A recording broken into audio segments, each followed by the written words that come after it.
Welcome to another episode of The Brand Called You, a podcast and podcast show that brings you leadership lessons, knowledge, experience, and wisdom from hundreds of successful individuals from around the world. I am your host, Ashutosh Garg, and today I'm delighted and privileged to welcome a very, very senior corporate professional and a passionate cricketer who's played for Malaysia, Mr. Devendran Ramanathan. Devendran, welcome to the show. Good morning, Ash. An honor to be on your show. And I've seen some of the previous podcasts, fantastic. Still Thank learning. Thank you. Devendran is the managing director and founder of ACS, Asia Pacific SD and BHD Malaysia. And I'm sure all of you have picked up, he lives in Kuala Lumpur in Malaysia. And he has represented Malaysia in cricket. He's the honorary vice president of the Malaysia Cricket Association. So, Devendran, we're going to speak about your work as well as about cricket today. So let's start about your work, ACS, Asia Pacific. Tell me about this venture. Two of my passion, work and cricket, yeah. And I think if you ask my wife, who's dearest to me, she'll tell you those things even are higher than family. So that's a worry when I hear that often. But yes, work-wise, Ash, I work, I'm in the automotive industry. I studied automotive engineering in the UK, came back and worked with one of the largest conglomerate in Southeast, in Asia, Sime Darby. Huge brand portfolio, including BMW, where I worked for a good 17 years. And subsequently with the other brands, Sime Darby carried real iconic brands of Land Rover, Ford, Porsche, and total of 21 years with the group. My area of passion is the after sales. The unsexy area of car, the car industry, but the most important. And the most important, exactly. So I often say, it's so easy to sell a car. My mom could even sell a car if there's great branding, advertising, pricing. But it's the after sales which matters. And that's an area where I really, honed my skill, enjoyed seeing problems, solving situations, meeting customers and growing the brand of the ones we represented in Malaysia for 21 years. I ultimately was the head of the after sales for the group in Malaysia. Came 2011 was when I said, I've often done things my way and not lived my life to others' expectation. I wanted to come out and do something that I could grow and continue to do and have time on my side, So I set up my own consulting company. I realized there was an opportunity that I could also transfer my skill, my passion to others. People who come into employment are much younger, and they also need someone to mentor them. And I felt I had that knowledge. I love connecting with people, and I founded my consulting company called ACS, Asia Pac. I wanted it to be Asia Pac because I always dream big. And sure enough, after 11 years, coming to 11 years, we've actually got a footprint in almost all Southeast Asian countries. We do consulting, training, coaching in the area very much on after sales, helping dealership, helping manufacturers perform better, improve customer satisfaction and the ownership experience. So that's my area, and that's what I've been doing for 11 years now. Okay. So, as an owner of a luxury car, one of the biggest problems I find is the incredible cost that goes into servicing high-end luxury cars. Why is this the case? I mean, why is it that everything is so expensive about the car? Well, Ash, I think it starts with pricing and the brand which has been created. They've come to the point, especially the luxury brands. If we talk about like BMW, Mercedes, Audi, I think they've already captured the hearts and minds of consumers.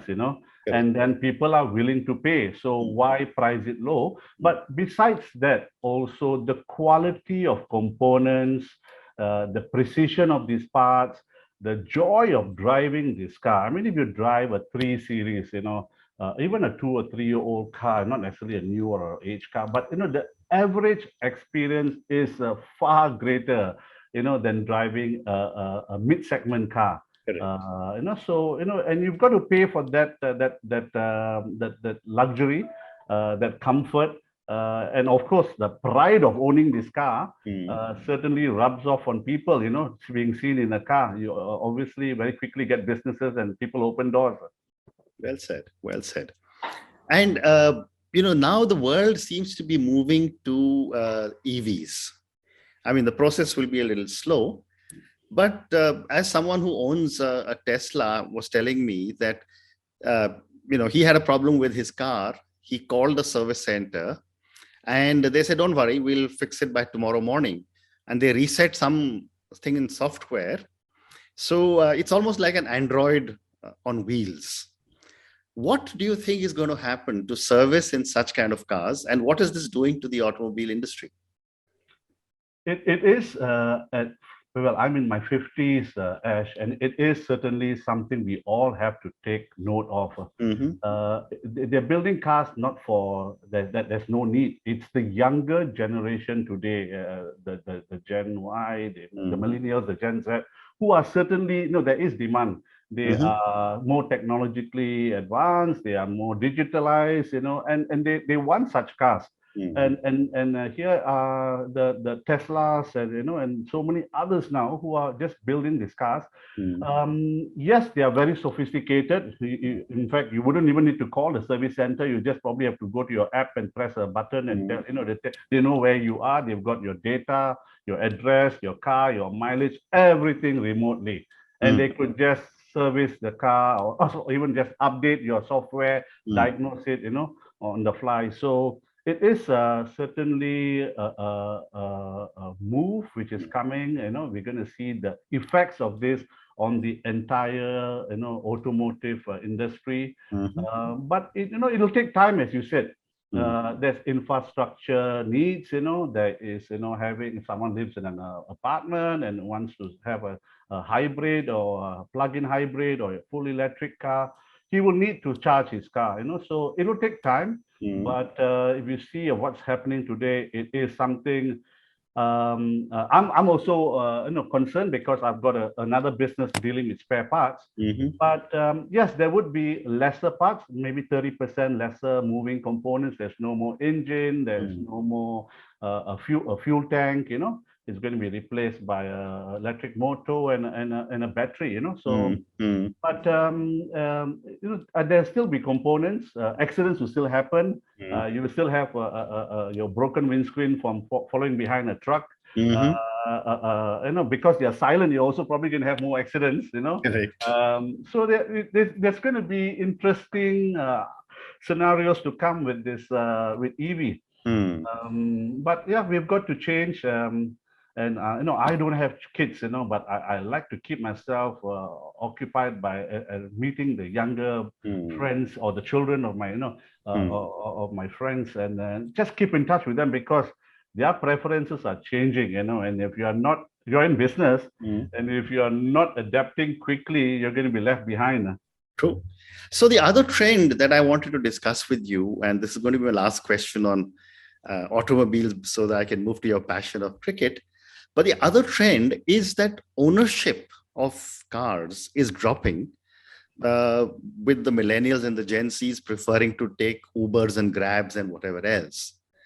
What do you think this will do to your kind of business? So car sales will nevertheless still happen. I think there would be certainly more efficiencies in this whole system. You've seen Grab today. They're no longer. It started off actually in Malaysia. Grab started by two Harvard graduates who started off My Taxi, an app just for ride hailing. Today they've gone into a technology company doing food. And then you have so many others, new unicorns in Southeast Asia, the Carsons, the Caros, who are mainly car sharing apps. So why buy a car? Why buy a cow when you can go and buy milk from the grocery? Correct. So it's happening. It's going to bring a lot of efficiency. Certainly, why keep a car? A car is only used like 2 or 3 hours in the day at most. Going to work, probably out for lunch and then back home. And the rest of the day is idle in your garage or in taking up a car park space in your workplace. And it is. I think it's without a doubt a problem, and there's some interesting startups who have taken advantage of this problem with a solution. Fantastic, going digital. Very interesting. So, Devendra, now let's talk about cricket. Let's start with what got you interested and how did you work your way up to play in the Malaysian cricket team? I started playing cricket when I was 12, sorry. Just had a senior came into our class and said, I'm from the cricket team. I'm the captain of the under 15. We're recruiting members. I put up my hand after a couple of other friends put up their hand. And the rest was history. You know, it's a game which I then realized my late father played, you know, also to a equally good level for the police, for the state. A lot of my relatives did, and I started playing for school, eventually for the young state side. And already at 15, I just, this was my life, this was the sport I was really passionate about. My mom was never, against it. She knew, she herself was a sportswoman, played a very good badminton, table tennis. I aimed at playing for Malaysia. I said at a very young age, I just wanted to aim high and say I'll play for Malaysia. And I was fortunate to play my first game when I was 21 in a very iconic Selangor Padang, right in front of the Royal Selangor Club in the city center. Opened the batting for Malaysia, scored I think 24 runs in my first game, and just enjoyed it. But I would not say I was one of the consistent performers, but I enjoyed the game, and eventually after that went on to also realize that others should be given the chance I had as a youngster.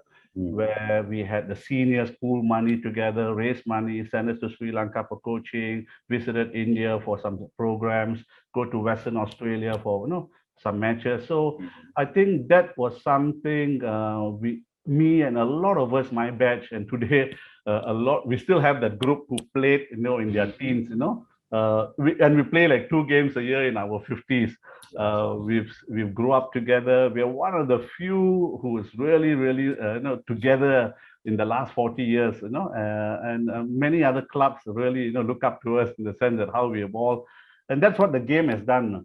We knew each other when we were all school kids. Eventually, with our first girlfriends, we knew all our secrets.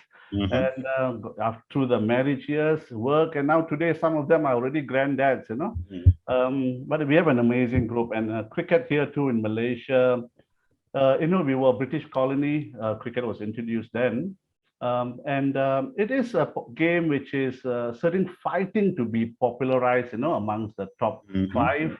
It's a challenge, it's a long game, even though there's shorter game formats today, the T20. But it's an expensive game as well, having and it's time consuming.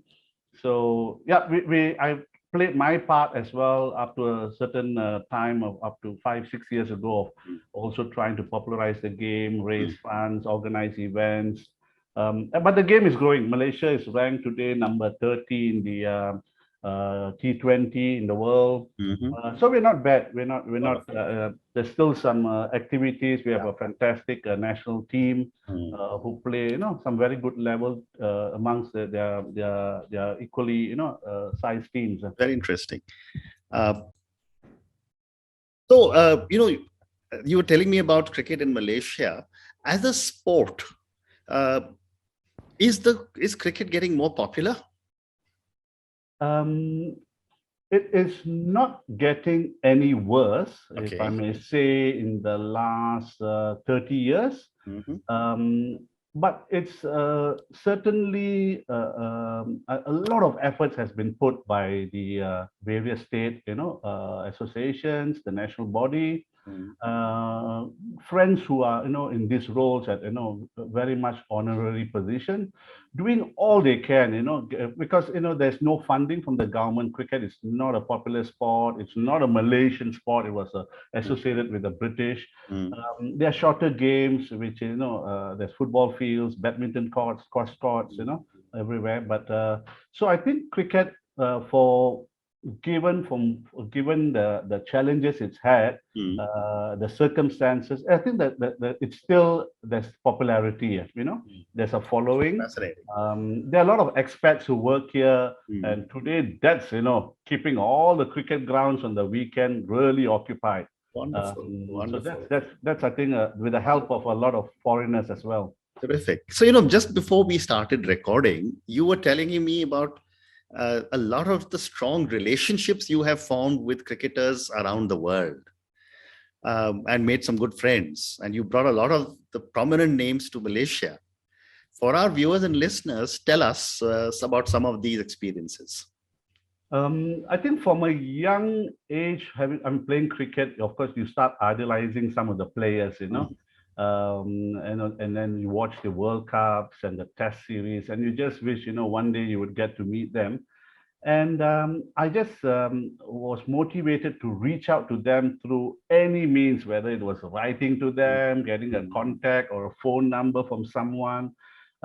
So it starts, and also leveraging on friends, someone who knew a cricket star, and then making them an offer to come to Malaysia, come and help us raise the profile of the game, come and help us in a small way with your presence. And we would then organize fundraising efforts, opportunities to meet the youngsters, do a little short clinics.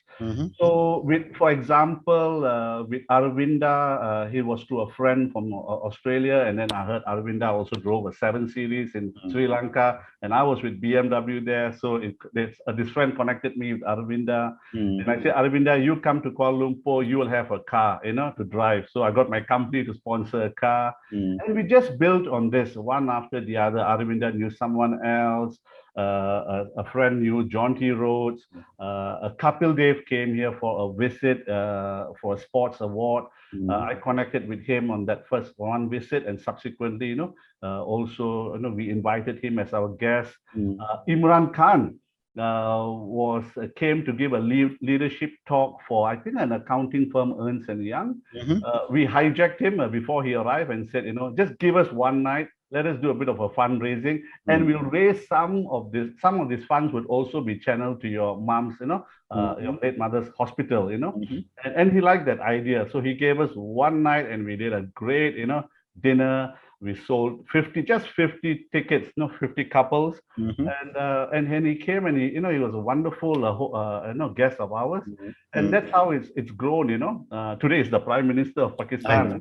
And I had the pleasure of picking him up. So it's someone connecting us with another person, and eventually I think Malaysia has become a spot that many of the cricketers enjoy coming to. The former cricketers, the Brian Laras, the Australians. So and we don't miss out on this opportunity. If there's anything to raise some funds, build, do a little press release, have an interview or a chat show when he's here. We do that, and I think that helps keeps the game going.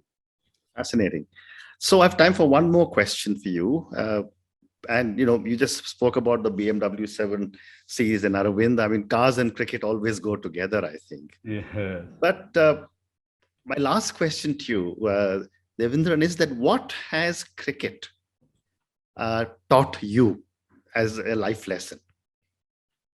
I would say, firstly, it's a long game, and I think what cricket has taught me, and certainly when we played we played even innings game before, and before the one days and before the 2020, and I think what it's taught me, and some of the values, if it's a long term, you need to have a long-term perspective to anything that you do. Correct.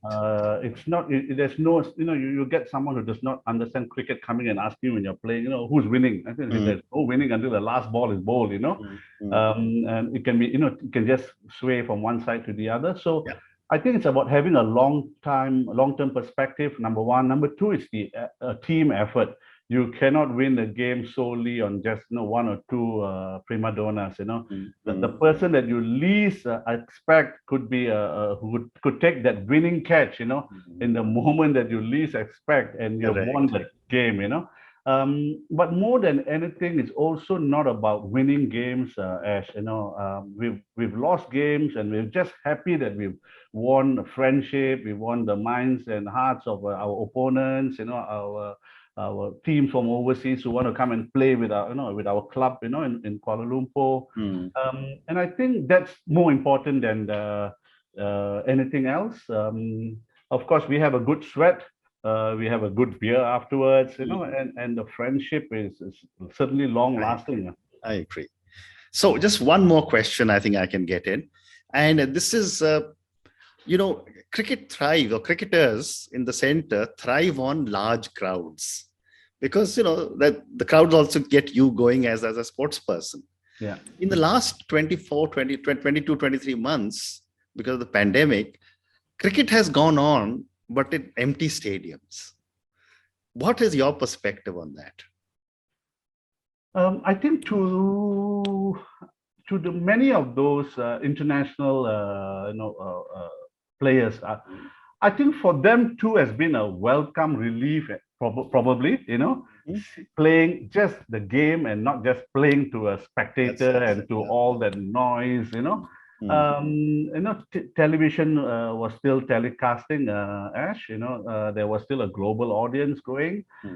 And I think for a change, they could be themselves, They did not have to be mindful of how they would look on camera, if they did something awkward. And I think, for one, at least games got on.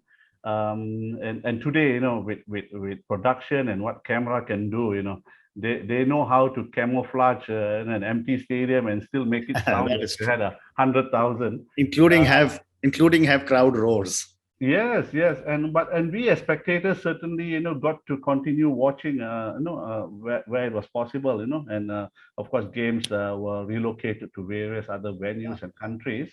I think I guess it'll be interesting to find out what the players thought, themselves. Well said. Yeah. And on that note, Devendran, I just want to thank you. It's been such a pleasure speaking to me. Thank you for talking to me about your two great passions, which are automobiles and cricket, or cars and cricket. Thank you again, and good luck. Thank you very much, Ash, and honor being on the show. Thank you. Thank you for listening to the Brand Called You videocast and podcast, a platform that brings you knowledge, experience, and wisdom of hundreds of successful individuals from around the world. Do visit our website www.tbcy.in to watch and listen to the stories of many more individuals. You can also follow us on YouTube, Facebook, Instagram, and Twitter. Just search for the Brand Called You.